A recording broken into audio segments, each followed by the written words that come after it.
Welcome back to Campfire Cocktails. Today we're making a batch cherry maple Manhattan with my friends at High Camp Flasks. So to make this, we need a cup and a half of a good whiskey. This one is a cherry infused whiskey to give it those nice cherry notes without having to put cherries in this. So we'll load up the High Camp Flask of a sweet vermouth, a little over half a cup here. Now we need 14 beautiful dashes of an aromatic bitter. In. Now here's where we're going off the playbook a little bit for the old Manhattan. We're gonna add just 1.5 ounces of maple syrup to give it a nice subtle sweetness.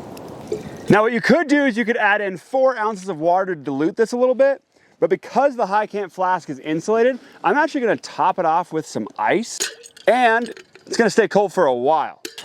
Load it up, 30-minute cut back on the top, give it a little shake, and this thing is ready to go.